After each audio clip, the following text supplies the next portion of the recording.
Well, and that's the number one thing. I think that's the number one problem is we don't allow boredom. So our kids are not becoming as creative today as they could be because we need to have a home that is designed to be creative, where we're creators and not consumers. I think that's important. The second problem I think that we're creating and have been creating for years, this isn't new, but in order for your kids to effectively do something on their own, they have to have not had someone do it for them. You are listening to the Famous at Home podcast with Dr. Josh and Christy Straub. Because when it's all said and done, we all want to know that we were famous at home. Welcome back to the Famous at Home podcast. Today we are talking about words that matter for your family.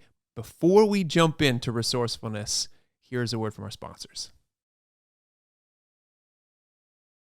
So today, Christy, we are talking about resourcefulness as a word for your family. By the way, as we talk about resourcefulness today, before we even jump into that, let me describe what resourcefulness means in the context of what we're trying to build, because I want to say this because we've got a new EQ curriculum that I really, really want to tell you about. My Kids EQ. We got a coaching workshop for parents, school administrators, teachers, church leaders. If you are any one of those things, you've got a co-op, you're a homeschooling parent, maybe you're even part of a public school, and you're just looking to find ways to build EQ. This is a biblically based EQ program, so that's the distinction of it.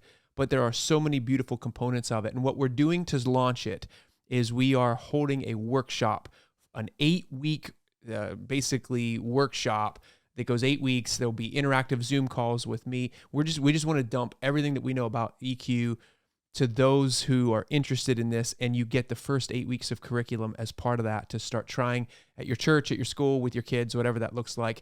And you're part of an ambassador community, like just champions, people early on. We'd love for you to go check that out at mykidseq.com, because we are all about building resourcefulness in kids, which is what we're going to talk about today. And part of emotional intelligence is really being resourceful. And so I wanted to make sure I started with that. And I think too, just to add, with the coaching program, those 8 weeks, like that's really what it's designed to do, is so you feel competent to coach your kids in emotional intelligence. So it's really training you, or, again, as a teacher or an administrator, to be able to implement this program at your school, in your church, or at home with your kids. And because I think a lot of us, like a lot of the questions that we get are, I really want to be able to do this, but I feel so triggered myself, or I really feel like I've never been taught this very well, and so I don't know how to teach my kids. That's exactly what this is for. And it's because you need to be able to implement this in your own life in order for it to stick in your kids. It's this more is caught than taught. Like they will watch you transform and they will as well alongside you. And so sort of similar, I think, to our kids' books, like What Am I Feeling? Like we've written it to the kids with the intention of it actually changing a whole family. So I am we're beyond excited about this. This is like years in the making. Yeah, this has been a while. And I really think a lot of this is sort of, it feels like the culmination of like where God has brought you on your journey. Like this has been the thing at the end of the line for us for a long time. So to be able to actually do just this, to clarify, we're not at the end of the line in our organization, or like we're not, this isn't our final thing and our final hurrah, but and then we're going to go right off into the sunset. But it is the culmination of something. But you know what I'm saying? Like down the line, like it's like we've been looking at this for so long, and we've been building toward it and knowing it was coming. But so I'm just really I'm genuinely so excited about this. It's going to be great. Today, we're talking about resourcefulness as a word that matters for your family. And one of the biggest reasons that we are talking about this is because, number one, it's a family motto. I think between Christy and I, this is a motto. Like we are huge on talking to our kids and getting our kids to be resourceful. What does resourceful mean? What does that look like? And I think, when you look at the definition of resourceful, it's the ability to be effective and creative with what you're given, to be able to act in a creative and effective way to do something on your own, to achieve something, to accomplish something, to get something done in a creative and effective way.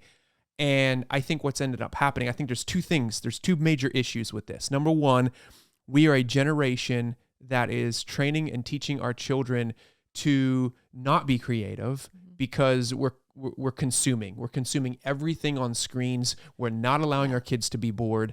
And research shows that it takes at least 15 to 20 minutes of boredom for creativity to kick in. And so Say that again. it takes at least 15 to 20 minutes of boredom for creativity to kick in. And we're not allowing our kids to be bored today. And can I just say, that's not just for our kids. Oh, that's for us too. When is the last time as adults, like we can say that for our kids? I just want to pause here for a minute because we can say this for our kids. And yet it's like, do as I say, not as I do. When is the last time we actually let ourselves be bored for 15 to 20 minutes? Yeah. When is the last time you were ever actually bored? Yeah. Like, I don't think you immediately pick up your phone. We do. Or like turn on a show or like, or as a parent, you go and do something. You're like, oh, laundry or that's like right. We the just to-dos, fill our life constantly. And yes, are there always to-dos? For sure. But we wonder where the spark is gone and we don't create anymore because I don't think we let ourselves enter into a space of boredom. And so I just wanted to say that because I know we're talking about kids, but we're really talking about the family. Well, and that's the number one thing. I think that's the number one problem is we don't allow boredom. So our kids are not becoming as creative today as they could be because we need to have a home that is designed to be creative, where we're creators and not consumers. I think that's important. The second problem I think that we're creating and have been creating for years, this isn't new, but in order for your kids to effectively do something on their own, they have to have not had someone do it for them. And I think this is, as in a helicopter parenting, BFF parenting culture, our tendency is to just take any pressure away from our kids. And it's like, well, I don't want my kids to have to work hard, or I don't want my kids to have to, struggle, or I don't want, or this is my struggle in it is it's just easier for me to do it myself. So I'll just do it. That's my struggle. But in both of those cases, what we're doing when we're catering to our children, when they can be doing things for themselves that they're not doing, is we're creating entitled kids. This is why resourcefulness is so big, is because one day your kids are going to need to be doing things on that. They're going to need to know how to do certain things. But number two is we don't want to raise entitled kids. No, oh my gosh. Okay. So as you were talking, you said, we don't want them to work hard. I don't know if that would be like, I, as a parent would say, I want my kids to work hard, but I don't like to see them struggle. Yeah. It's we want this support challenge continuum, right? Josh talks about it in Safe House.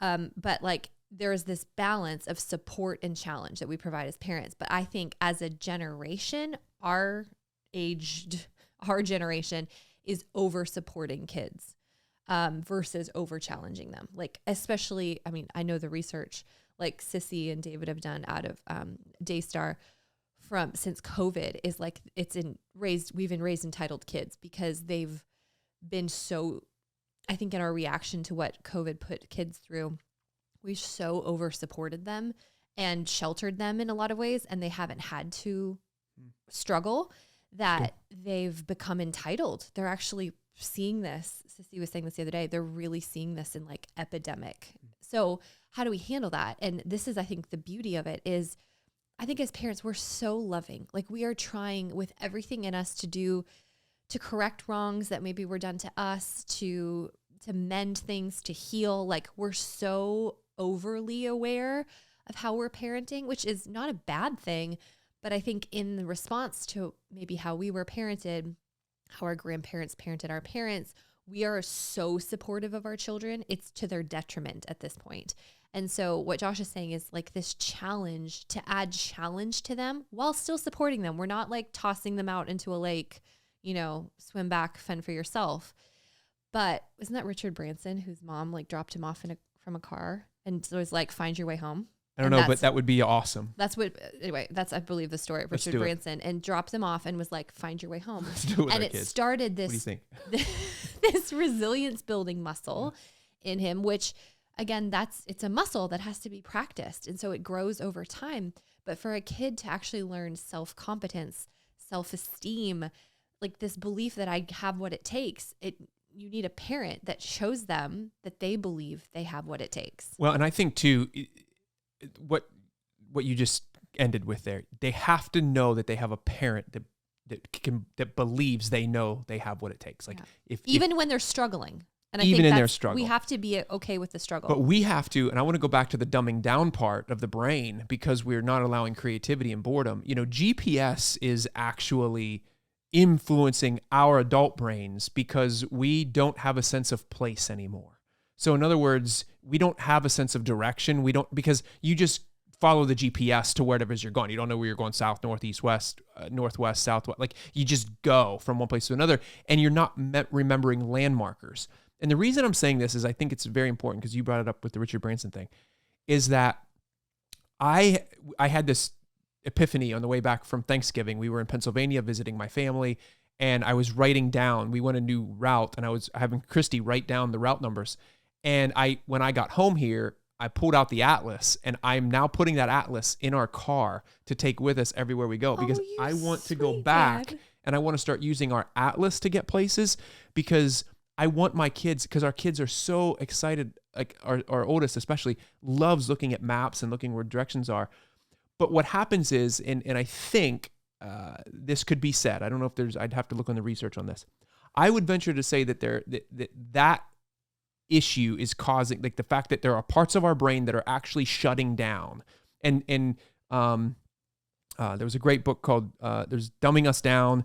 I can't remember the other book on it, but they did an actual research study where they tested taxi cab drivers in Britain, and they were looking at ones who had GPS, using GPS, and ones who weren't.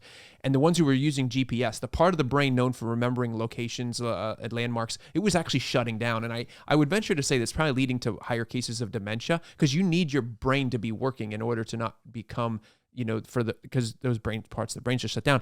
But what we're doing is we're shutting down creativity. We're shutting down the ability to know how to get from point A to point B. We're shutting down the ability to know what our ability to have direction in life, like no north, south, east, west, not be directionally challenged. So dropping our kids off somewhere and making them find their way back, I think would be a fascinating endeavor to teach them resourcefulness. With like a cell phone, like we give them a cell phone in case they get in trouble. In case they get, yeah. This is where like 21st century parenting differs. Yeah. We're like, but put a GPS tracker on them just to make sure they're safe. So I just want to close this loop. Okay. So let's close this loop. So we're talking about resourcefulness today, and we're talking about it from, I think the problem is we tend to just do things for our kids because it's easy for us to do it. We don't want to see them struggle, or we don't allow them to be bored. And resourcefulness is all about finding effective and creative ways to accomplish something on your own. And if we're not teaching them how to be effective and we're not teaching them how to be creative, then what we're doing is we're raising entitled kids. I think it leads to entitlement, because kids just expect things to be done for them. But then they also are incompetent. They don't know how to actually do something for themselves. And so after the break, when we come back, I want to talk about very practical ways that we can implement resourcefulness into our homes. How do we implement resourcefulness into our homes? Can I say one thing? Yeah. I think so much. We touched on this before. But we talked about like watching our kids struggle, and how sometimes, like, I think a lot of us feel really uncomfortable with that. And I just want you to just pause on that and be curious about where that comes from.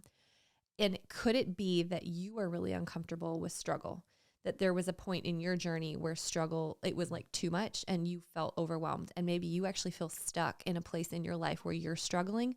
So to see, someone you love so much, these little children struggle, it's like, I just want to take this away from them, like it wasn't taken away from me. And so I just be curious about that, because there could be an element of our own story of us wanting to overprotect and over support that's coming from our story. So just to be curious about where that's coming from, and then to, let's fire on a new path, brain pathway where we actually see boredom as a gift. And boredom, it's not you not entertaining your kids. Or I think a lot of moms are like, I just feel like I'm like, it's like as if we have to support them with all these educational, brain building, great moments, throughout their whole day. They don't need all that. We actually, what if us offering them boredom is a gift, and to rewire that into our brains, but then also to rewire when I watch my kids struggle, and it might come out in anger, it might come out in frustration, and to be the calm presence that can witness someone's struggle and not just jump in and rescue, because it's not our job. But our job is to actually be with someone who's in a state of struggle and to actually maintain balance and to maintain calm and to be regulated even when they're dysregulated. And I think that, like, to just start off this conversation of like the practical ways, that's some of the, I think, the deeper layers of why we would wrestle putting some of these practical things in place. So just be aware of those first, because if you can even just start to implement those two things, you're going to start to see a profound shift, because I don't think we recognize the number of times oh my goodness, like teaching kids to tie their shoes. I remember that one being like, and they get so frustrated. And I just wanted to like buy slip-ons.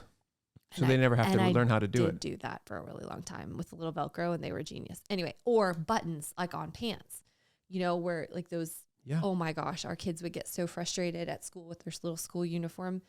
The button on it. And I was like, okay, so elastic waist pants, done. And for a season, that's good. I think there's like wisdom in that. But there comes a point where I realize they're 16 years old at school and they don't know how to tie, they don't know how to put their pants back on. Asking the history teacher to help them button their pants. No, but like you just realize that's you compensate by stepping in for them. And it's a message to them that they don't have what it takes. And that's not the message that you loving parent want to give them. And I know it's not the message I wanted to give them. So we started implementing some other things. Yeah. So I think, and this for me really came out of this whole idea. And I remember my father-in-law, your dad sent this to me. It was a research study that looked at, how to get, kids who were very successful in life. And it came down to this one particular phrase. And that was, if my children are able to do something on their own, let them do it on their own. Like if they're able to do something, let them do it. Even if it's not perfect or like done. And that's the key for me, is making sure that because here's the deal. Let's use unloading the dishwasher as an example. Our kids have been unloading the dishwasher for many years now, but still to this day, just the other day, my favorite coffee mug got broken. The handle of the coffee mug got broken because said child was trying to be too resourceful and hold more coffee mugs than he was able to put them all away, so he had to take less trips from the dishwasher to the cabinet. Get that, but there was a casualty in that process. And my tendency is to go, you know what, buddy, let me do it for you. I'll take care of this because I know I can do it right. I know I can. And it's like, no, we have to, as parents, have the ability to be able to let our kids struggle, because the only way that they are going to learn is to let them do it on their own. And I just sent Landon, our oldest, out the other day to start a fire in the backyard, because I was like, just go do it. Like, I'm not even going to watch you. I'm not even going to supervise. Like, I'm around and I'm paying attention, but like, I just wanted him to struggle on his own on how to, like, that's the only way he's going to know how to build a great fire, is to not have dad step in and do it for him over and over and over again. And that's where my struggle comes into play. But the thing I want you to hear me say, and this is what sticks with me all the time with my kids, is if they have the ability to do it themselves, let them do it. Can I just add though, too? That's exactly. But you taught him well before. Well, I had some other guys help me teach him well before, but still. No, but that's what I'm like. I think that's the point, is like we've. Yeah. Like I've taken time. You've taken time to teach him. I've taken time to show him the right ways to build a fire. Yes. And to, right. And then so now he knows. It's not like we just were like, here's some matches and wood, good luck. Go do it. Which is, I think, where our reaction is out of, is like, maybe that's how we were raised or our parents were raised. And so we're like, no, like that's horrendous, So we're overstepping. Whereas it's like, what if we teach them really well? We train them up in the ways that he should go, which is biblical, and then allow him to take what he's learned and run with it. And I think that's, I was, as a mom, was teaching her, I think it was like 7-year-old or something, to wash dishes. And she was like, this was the longest 40 minutes of my life, to watch my son wash like 5 things, like 2 plates, 2 cups, But she's like, I know this will pay off dividends in the future because I'm teaching him well now and watching him wrestle and struggle.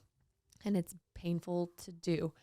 But I know in 3 weeks from now, a month from now, when he's washing all the dishes by himself, that my job is done here and he's going to do great. And I thought I think that's the beautiful model of how we do train resourcefulness, is that we train them well on the front end, and we intentionally teach them, and then we let them fly because we're showing them we believe in them. And I think that's what you guys have done, like these dads have done so beautifully with these boys, is like really instructing them in things that can actually feel pretty dangerous and then letting them fly. Yeah. We started this group here locally, about 6 or 7 of us dads who have our sons anywhere from 5 to 11. And we like that age range. Like we like that. 5 is a little bit young, but the 5-year-old's awesome. But you want to see that in multi-generational type of thing, like not just, individual ages, but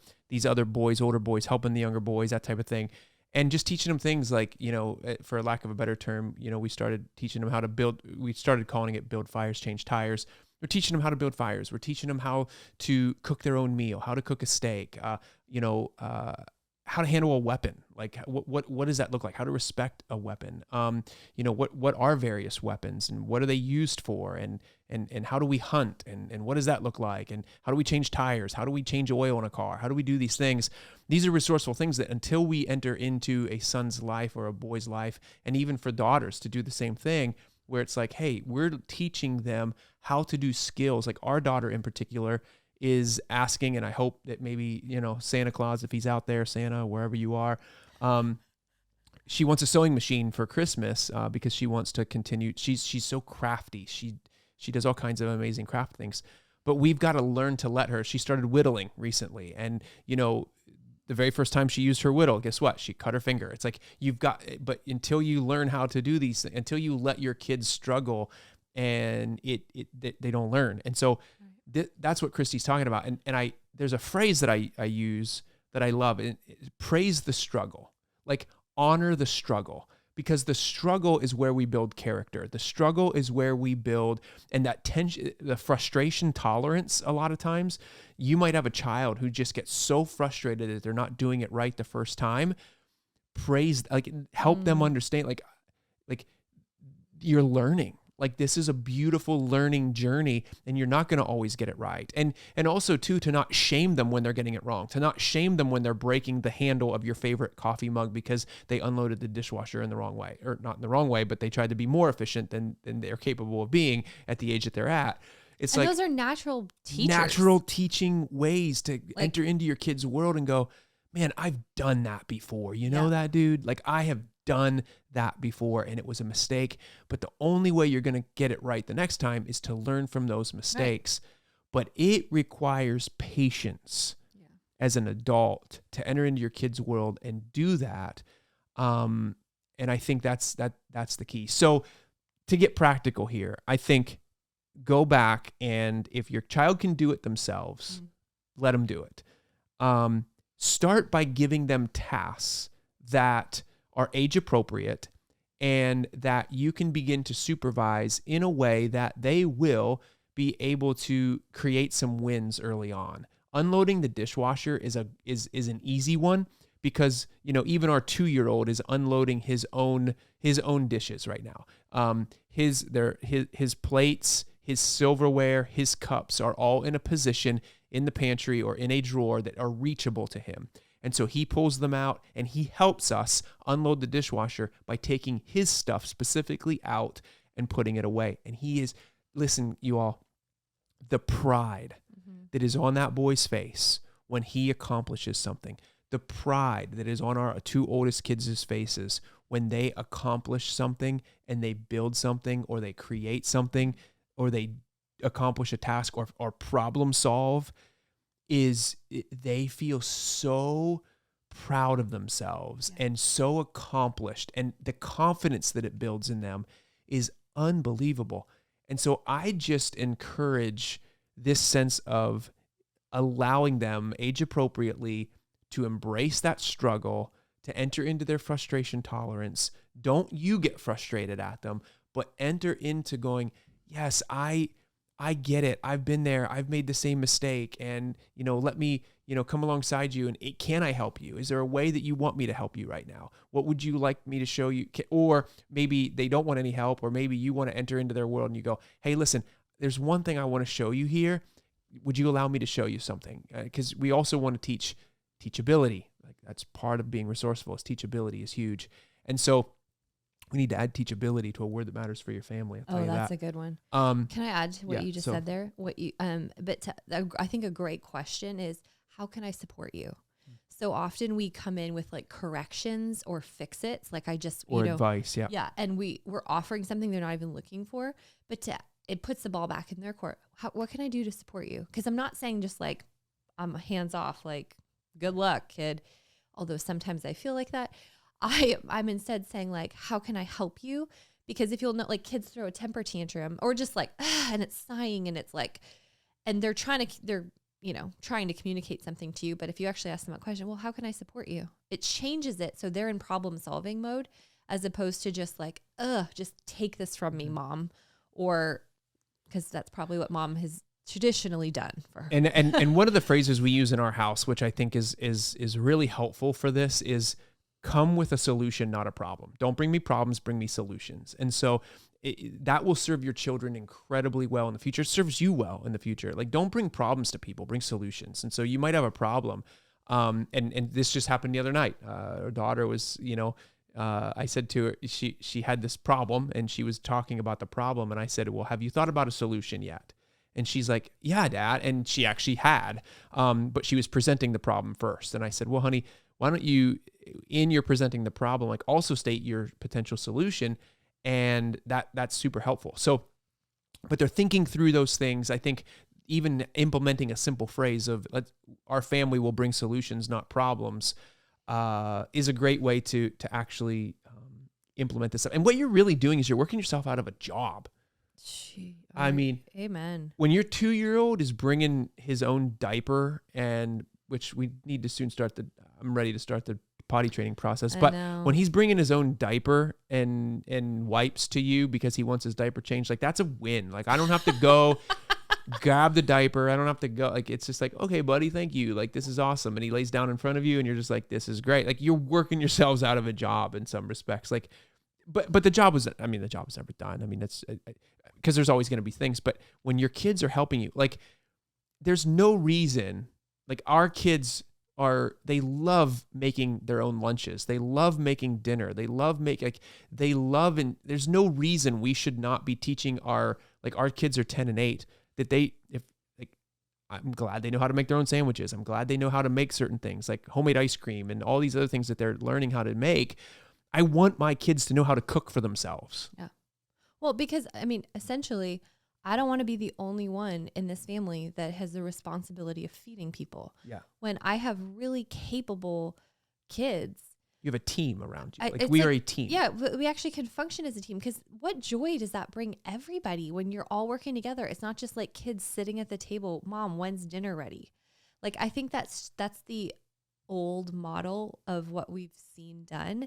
And no wonder moms are exasperated. We are carried the burdens of way too much, and even fathers for that matter. Like when the father's just sent out to work and comes home and then has all the the lawn care and like fixing stuff in the house. Of course, parents are totally incapacitated, whereas the household was designed to work as a team. So back when the children were part of the labor force, then they were set to work within the home. Like the older children cared for the younger children. Like there was a reason they could have all these children, is because everyone played a role. And I'm certainly not advocating to going back to like child labor, but within the context of the family, I am. Like that's, I think, what we've lost is. And I think that's where entitlement has become such a massive issue in our culture, is because kids just have things done for them. And there's this battles over screen time and video games and all these things. It's because these sweet kids are so bored. They have too much time. And I don't even, maybe bored isn't the word, because it's like they just have They're empty entertained. time. They're entertained. Yeah. And when you look at the word amuse versus muse, like we're amused. We have amused our culture into incompetence. Like we are amusement will lead you to incompetence because your brain is literally shutting down. The part of the brain to think straight, to be resourceful, it's all shutting down. Whereas when you take the word amuse, when you put the letter A in front of a word, it negates its very definition. The word muse means to think deeply. It means to, if you're not thinking deeply, it means to contemplate, to think deeply. In order to be resourceful, you have to think deeply and you have to contemplate plans in order to execute a strategy to carry out a project or a task. And when we're being amused into oblivion, we're not thinking deeply and we're not becoming the MacGyvers of the world. I miss MacGyver. Like, who's strategically coming up with very resourceful ways to get himself out of problems and situations. And I think our ability to be able to arrest that in our culture for our family and to instead implement incredible ways to teach our kids just to find, to learn how to mow the grass, to learn how to, pull weeds, to know how to put up Christmas lights, which is what we just did, to decorate the Christmas tree. Our kids decorated a Christmas tree on their own this year. That was for the awesome, most part, by the way. some help, but yeah, I mean, we literally sat on the couch and watched. It was awesome. And they loved it. And It was just one less job I needed to do. I was very tired. We were tired at the end of the day. and they they enjoyed it. And Sure we're all is not. together. We're hanging out. Yeah, it doesn't look probably the same way we would have done it, but it's okay. Like it's our family Christmas tree. It's our family's contribute. Like it's what you do. And so I just this whole idea of resourcefulness, I think, is very important, but it requires us to get. It requires us as adults to get over our own insecurities about letting our kids do certain things, because if not, the culture we live in just is really mind-boggling to me in that it has created such entitlement and for us as adults too. My goodness, I mean, even in our own marriage, like for us to like, I have something I want to say. Oh.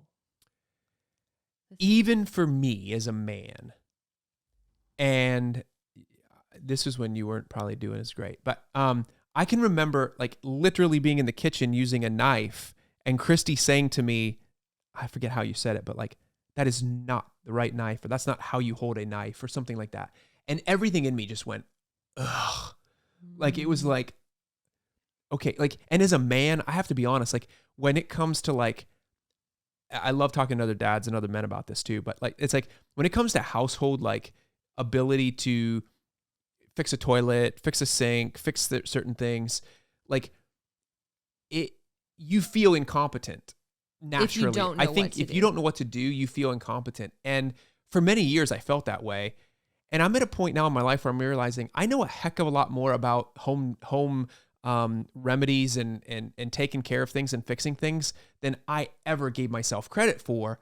But I think I was always under this sense of like, I don't have what it takes. And that could be a message too that you grew up with. But my whole point in saying that is don't be putting that on your kids. Like I know what it felt like in that one moment, just with the knife. And again, so sorry. we've corrected that moment. I'm but so sorry. It's like there was one time we joked. This was an amazing one.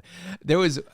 Let me close this loop real quickly. The thing I want to say in this is that make sure that you're not putting that burden on your children, where you're making them feel incompetent because they're messing up. But coming alongside them in that. They need to be taught the right way. That's right. We've just seen with our kids and you, like over and over again, when someone has spent the time to teach you how to do it, the amount of confidence and pride you feel to come in. And I know we shared this on a previous episode, but like our son, he starts every fire we've had since he was taught how now. Like, and it brings him, like you just watch it. He's like come alive. Mm-hmm. Like it's like he knows he has what it takes.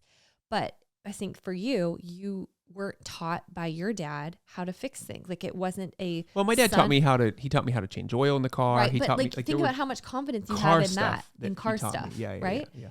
Like I always ask, like I know nothing about cars, and so I'm always Josh is doing this whatever, and he has such confidence, or like taking care of like all your landscaping work. Like you were taught really well how to take care of plants and landscaping and bushes and trees and all that stuff. You feel your confidence in that because some man trained you. And I think we just have neglected the power of that. And I want to talk about it at some point with girls because we're wanting to replicate this with our girls, but that's a whole other conversation, but in the roles that I believe they were designed to play. And so giving them that confidence that I didn't feel even as a young wife, like to prepare a meal, baking. And so I think there's just such beauty in realizing how much we do have to teach our kids and taking that little bit of extra time to teach them well, to build confidence in them. Yeah. And, I think the whole thing for me in understanding all of this and looking at it is, this was the funny that I got to tell the funny, I almost forgot, is there was one time, just a couple years back at Christmas time, and my brother-in-law was here. So Christy's sister and her husband were here, and all the family was here. And Christy, one of our drawers in our kitchen was broken off, and it was cracked, or in the refrigerator. And my brother-in-law Luke is here, and Christy says, "I'm standing in the kitchen." We're all saying, because she's like, "Oh, Luke," and he's a farmer, so but she goes, "Hey, Luke, while you're here," she's like, our drawer's cracked. Maybe you could fix it for us, or maybe you could look at it. And I'm looking at her and I'm like, are you saying that I couldn't? Like, why did you wait for him to be here to say this? Like, it was one of those moments where you're like, and again, this was a joke because Luke and I just started laughing hysterically because as men, we get it. Like, it's one of those things where your wife is asking another man to do something in your kitchen with you there. Like, it's kind of like, oh, like, really? I was brother. Not in the least offended by it, but it was funny. But it was actually really This is funny. worth the conversation though, because I didn't realize that would be like at all offensive. Josh was working that day. Luke was here. It had been cracked for like weeks and he'd never fixed it. So I figured Luke's here. He's not busy. Josh is working. Hey, Luke, do you think you could fix this? I just it was a matter of functionality. And then they still talk about it to this day, that dang drawer fridge. And I'm like, but then I get it. Like if you were to ask my sister, hey, Linz, could you, I don't know, make me a coffee or make dinner. I don't know. Then I'd be like, hey, why are you asking her? I suppose maybe that's the translation. I don't know. My whole point in that was, and I'm coming back. I know that you could fix. Let me just be publicly stating, I know that you could have fixed the drawer fridge. Thank you. I received that. I know that you know that too. I'm not offended at all. I just think it was a funny moment. It was a great moment. I will never ever ask another man to fix that. It was really a great moment. But the whole point in all of that is just making sure that we are paying attention to how we're coming across with our kids as we're teaching them to be resourceful and things. So think about the things that they could be doing right now that they're not doing that you could start asking them to help you with. And I tell you, even our 2-year-old, he goes and gets a diaper or gets his own. He started setting the table. He gets his own plate and fork. But the pride in him helping. Oh my gosh. You want to see your kids explode in confidence and pride in themselves. Yeah. Start giving them little tasks and have them help you. And next week we're going to talk about cohesiveness and coming together as a team. And it leads into that very, very well. But that is how you start to do that, is you start to do projects together. And man, it just brings so much beauty into your home. Love it. So resourcefulness, words that matter for your family. Remember, My Kids EQ, the coaching workshop is now available. Go to mykidseq.com. You can check that out. And until next week, keep in mind that the greatest red carpet you will ever walk is through your front door. Keep being famous at home. We love you.